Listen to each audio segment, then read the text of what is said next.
movie begins with Jack Hunter, a former secret warrior, entering a dim, noisy bar filled with drunken patrons. His sharp eyes sweep across the room like a hunter studying his prey. After carefully choosing a seat, he notices a young man wearing a distinctive bracelet. Just then, a seductive dancer approaches him, teasingly mentioning another dancer named Jay-Z and showing curiosity about Jack's true identity. Across the room, the young man with the bracelet, Bobby, was surrounded by a group of women. When he saw Jack talking to the dancer, jealousy burned inside him. He called her over, but she refused and told him to back off. Furious, Bobby marched toward Jack and demanded that he leave. Jack tried to walk away to avoid trouble, but Bobby blocked his way and pushed him. Acting in self-defense, Jack punched back, giving Bobby a bloody nose. The commotion drew everyone's attention, and a group of tough-looking men in the bar quickly closed in to attack Jack. Jack fought skillfully, swiftly defeating his attackers. Amid the chaos, a powerful man named Nichols entered the bar with his crew. Nichols wasn't just a businessman, he was also a crime boss. His men surrounded Jack and forced him to place his hands on the bar. To Jack's surprise, Bobby turned out to be Nichols' son. When Jack refused to reveal his identity, Nichols ordered one of his men to knock him unconscious.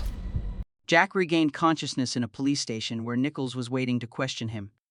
When Jack refused to answer, Nichols grew furious and ordered one of his men to force him to talk. After Nichols left, a man pulled out a photo they had found among Jack's belongings and showed it to him in the interrogation room. Moments later, they put a bag over his head and tried to suffocate him. Just as Jack was on the verge of passing out, Chief Kim entered and stopped the assault. The attackers backed off immediately, and Chief Kim apologized to Jack. Just as Chief Kim was about to release Jack, he suddenly turned on her and took her hostage at gunpoint. Staying calm, he told her she would be safe as long as she did what he said.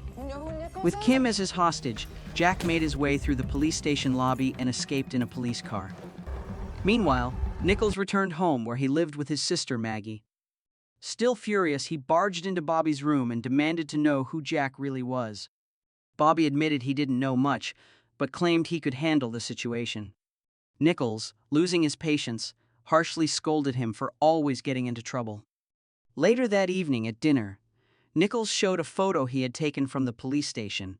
The image unsettled Bobby, suggesting he might have some hidden connection to the woman in it. Meanwhile, Jack pulled his car over to the side of the road and opened the trunk.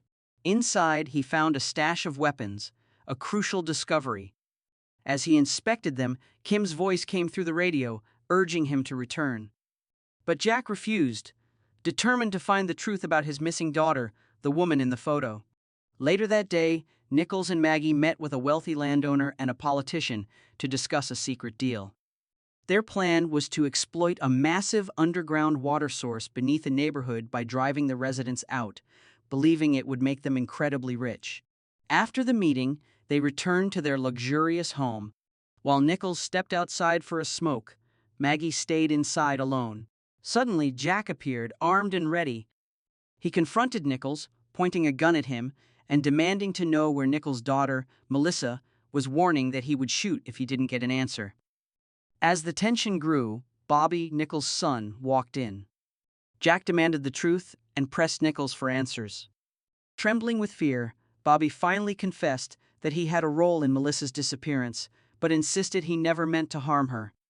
He admitted their relationship had been complicated and revealed that the bracelet he wore had belonged to her. He then explained that, during a party, he pressured Melissa into taking dangerous drugs, which ultimately caused her overdose. Furious, Jack shot and killed Bobby. Hearing the gunfire, Maggie opened fire on Jack in a desperate act of revenge.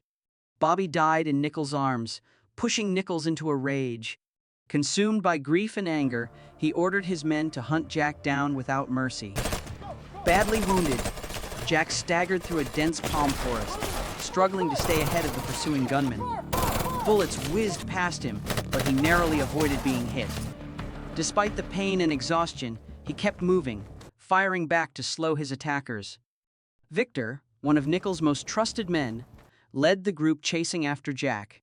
Exhausted and bleeding, Jack stopped to catch his breath and removed his heavy gear to slow the bleeding.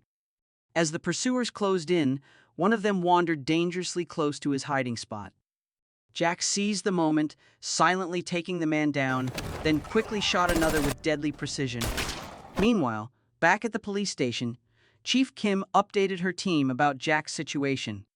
At that moment, Deputy Bart Bartlett received a phone call from a man named Stone. Stone instructed Bartlett to go to the farm, but warned him not to tell Chief Kim. Bartlett followed Stone there and soon heard gunfire echoing in the distance. As they searched the area, they found one of Stone's men lying on the ground, shot and dying. Terrified, Bartlett panicked and ran, abandoning Stone. Realizing Jack had escaped, Stone deployed a drone to track him. Meanwhile, as Bartlett fled through the fields, Jack suddenly appeared and ambushed him at gunpoint. Bartlett pleaded for his life, claiming he was an honest and innocent cop. Jack decided to spare him, but warned him to tell only Kim about his location, and no one else. After that, Jack found a small shack where he hid and treated his wounds. At the police station, Bartlett told Kim everything that had happened. Meanwhile, the police chief arrived at the farm, where Victor met with Nichols. Victor pressed them to resolve the issue quickly so it wouldn't disrupt their business plans. Kim and Bartlett were both shocked and worried when they learned what was happening. Bartlett suggested calling for help from nearby districts, but Kim hesitated, fearing that involving others might provoke Nichols. In the end, they chose to continue the investigation on their own. Kim also wanted to meet Jack to learn more about his daughter, but she feared that his desperation might lead him to do something dangerous. Nichols confided in Maggie, admitting he was afraid Jack might come after him for revenge. Maggie tried to reassure him, promising they would handle Jack and protect their business, even though tension lingered between them. That night, Jack sat alone in a warehouse, deep in thought. Memories from his past resurfaced, especially a meeting with his former Black Ops commander Murphy. He remembered how his work had taken over his life, leaving him with almost no time for his daughter, Melissa. Melissa had fallen into drug addiction, and Jack had once introduced her to a friend who was also battling the same problem. His long absence from her life left her filled with anger and resentment. Jack remembered the last time he tried to reconnect with her after many years apart, but she couldn't forgive him for not being there when she needed him most. Deep down, he still longed for a second chance with her. The next day, Murphy arrived at Nichols' mansion by helicopter. Ignoring Maggie's questions, he went straight to see Nichols. Murphy confidently stated that he was the only one capable of catching Jack and warned Nichols not to underestimate him. He also made it clear that he knew all about Nichols' security company and his powerful connections. Murphy then offered to help capture Jack alive, but Nichols insisted that Jack should be killed. Jack took refuge in a small shack and slept for hours. The next morning, he woke to find a group of soldiers led by Stone surrounding him with their weapons drawn. They launched a fierce assault, but Jack fought back with everything he had, disarming them and breaking their attack. In the end, he stood over a wounded Stone, demanding answers.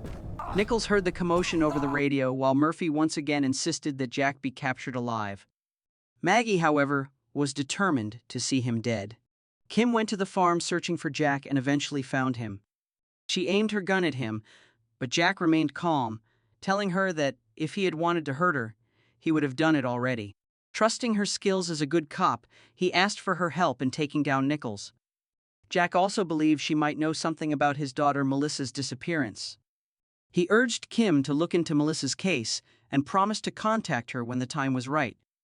Jack returned to the warehouse, where Stone sat tied up and badly beaten. Pressing a knife to his throat, Jack demanded to know the truth about Melissa. Stone confessed that he had been at the party where Melissa overdosed and was caught in a compromising situation with Bobby. After sending everyone else away, he had planned to take advantage of her while she was vulnerable. In his careless words, Stone revealed that Melissa was already dead. Consumed by rage and grief over his daughter's death, Jack stabbed Stone in the neck, killing him instantly. Murphy met with Victor and assured him that he would succeed where Nichols had failed in stopping Jack. He then went to the police station to meet with Kim and Bartlett, instructing them to keep everything confidential.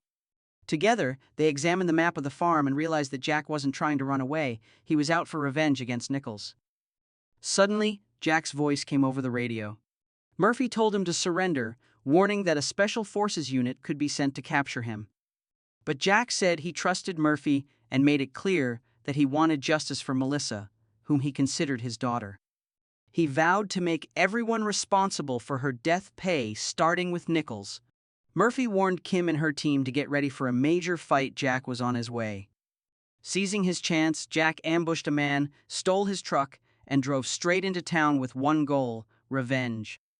As night fell, Murphy stationed his men across several buildings, preparing for the confrontation. When Jack arrived, he overheard the mercenaries talking about their positions and how they planned to track him down. Jack readied his rifle, bracing for the fight ahead.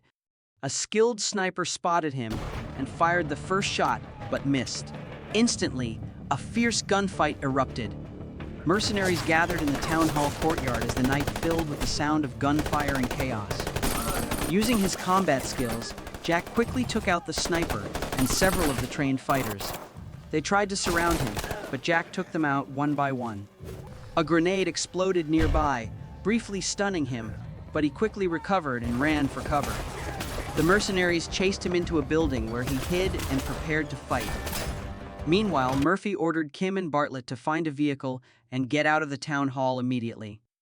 At the same time, two men closed in on the building where Jack was hiding. He took down the first one quickly, then engaged in a brutal fight with the second. In the end, Jack overpowered his opponent and emerged victorious. Kim was driving away from the building when Jack suddenly stepped into the road, forcing her to stop. He got into the car and demanded that she take him to Nichols. Meanwhile, Nichols and Maggie were consumed by guilt. Nichols regretted his past choices and longed for the days when everything had been right.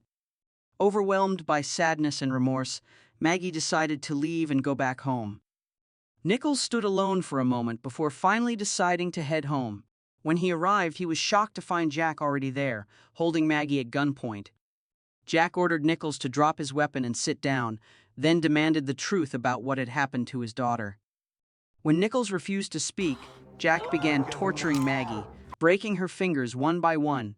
Finally, Nichols broke down and confessed. He admitted that he had known about Melissa's drug addiction, just as his son Bobby had struggled with the same problem.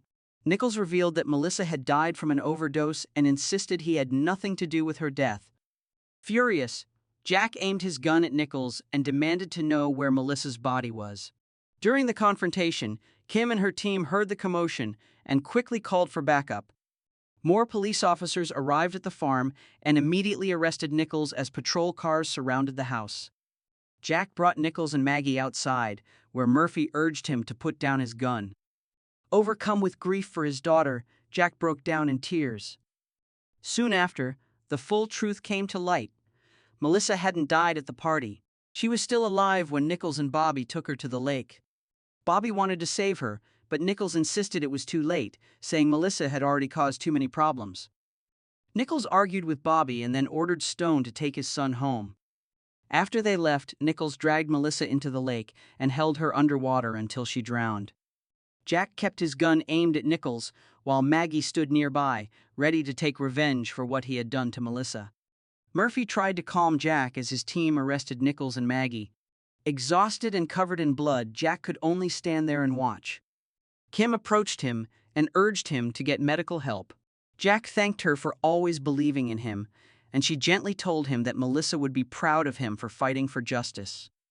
After some time, Jack left the scene, lost in thoughts of Melissa and imagining her walking beside him, holding his hand.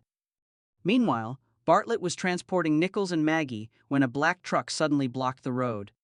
He tried to back up, but Murphy appeared with a machine gun and mercilessly opened fire, killing them for what they had done to Melissa. The story ends with a dark lesson: never cross a father driven by vengeance, because one day you might meet your end at the hands of someone waiting in the shadows.